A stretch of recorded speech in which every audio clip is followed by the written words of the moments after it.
The Liberty Park neighborhood, as East Central was originally known, was developed in the 1890s as one of Spokane's earliest streetcar neighborhoods. In 1897, wealthy mining magnate F. Lewis Clark donated a substantial piece of property in the East Central area to the city. The donation consisted of 21 acres of land to be used for a public park in the area. This land was bound by 3rd Avenue on the north, 5th Avenue on the south, Perry Street on the east, and Arthur Street on the west. Residents of the adjacent Liberty Park addition petitioned the city to name the park Liberty Park in 1898. Kirtland Cutter donated the original park plan, which was modified by the Olmsted Brothers firm in 1908 when they created a plan for all of Spokane's parks. The Olmsted Brothers' new design included tree planting, a stone pergola with octagon shelters at either end, play areas for children, and tennis courts. The redesign of Liberty Park was completed in 1913.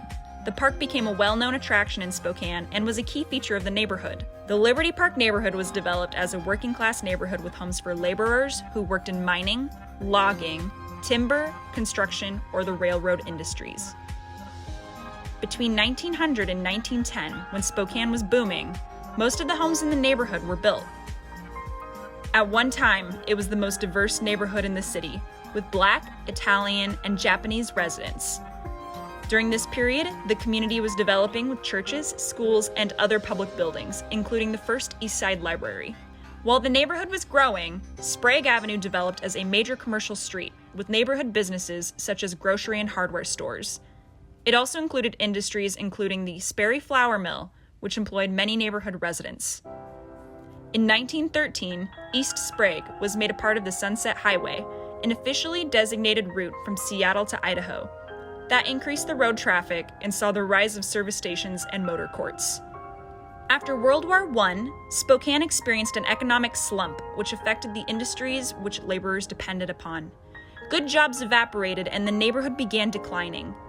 In addition, the federal policy known as redlining made it difficult for homeowners to purchase or fix up homes. The Homeowners Loan Corporation, or the HOLC for short, produced redlining maps that classified neighborhoods based on prospective buyers' credit.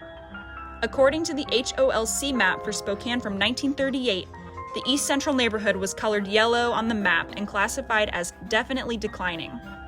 This was not as bad as redline neighborhoods, but it made it much more difficult to secure a loan in the area. The neighborhood was already in decline when another federal policy severely impacted the neighborhood. The 1956 Federal Highways Act saw the arrival of Interstate 90 through Spokane. Though several routes were considered, it was clear that one would be chosen, and it would be right through East Central. By the 1960s, East Central was known as the predominantly Black area of Spokane, and was one of the poorest residential areas in the city.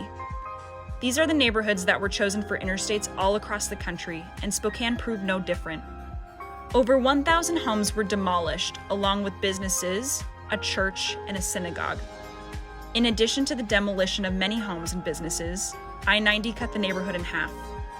After the city council approved the route of the freeway, John Byrne of the East Side Commercial Club said, quote, "I think we have just finished one of the saddest funerals I have ever attended.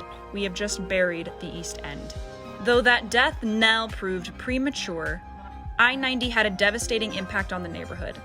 Liberty Park, the oldest and most unique park in the city, disappeared as the Freeway State had taken 18 of Liberty Park's original 21 acres. Only ruins remain of the old park. In November 2018, Spokane voters approved a $77 million Spokane Public Library bond measure to remodel 4 existing libraries and build 3 new ones.